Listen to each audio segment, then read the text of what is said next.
vous demandais quelle est la valeur de l'eau, que me répondriez-vous?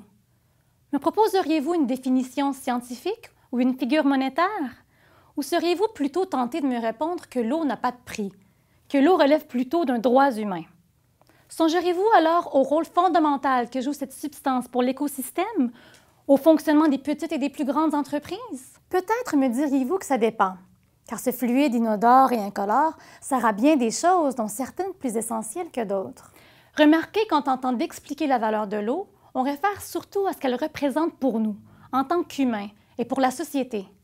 Nous évoquons ce qu'on en fait et de ce qu'elle représente pour nous lorsqu'on y réfère en termes de droits, de ressources, voire même de privilèges. L'eau joue un rôle primordial dans la création et la reproduction de la vie. Cette substance détient effectivement des propriétés, des capacités ainsi qu'un potentiel formidable. À travers le monde, on la vénère pour ce qu'on lui attribue comme utilité, mais aussi pour ce qu'elle incarne ou ce qu'elle signifie. Au fil du temps, nous sommes parvenus à domestiquer l'eau, en la soumettant par la force ou par adresse à nos volontés et pour développer ainsi les plus anciennes et prodigieuses sociétés, y compris celles d'aujourd'hui.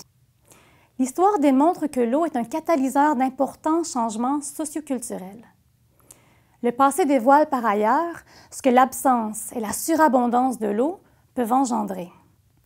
L'eau, voyez-vous, est aussi fertile que fluide, aussi convoitée que nécessaire. Partout dans le monde, l'eau repose au cœur d'enjeux critiques. Dans le cadre d'une maîtrise en anthropologie, j'ai donc choisi d'examiner ce qu'advient de l'eau aux Philippines, un archipel de 7100 îles situé en Asie du Sud-Est. Pour ce faire, j'ai mené une enquête qualitative de type ethnographique pendant près d'1 an dans les hautes terres de la région administrative de la Cordillère, située au nord de l'île de Luçon, auprès d'un peuple connu sous le nom de Kalinga. Mon travail a été mené par les soucis et les préoccupations de 3 communautés. Avec eux, j'ai mené une recherche sur les enjeux de gouvernance et de sécurité de l'eau. L'eau d'irrigation.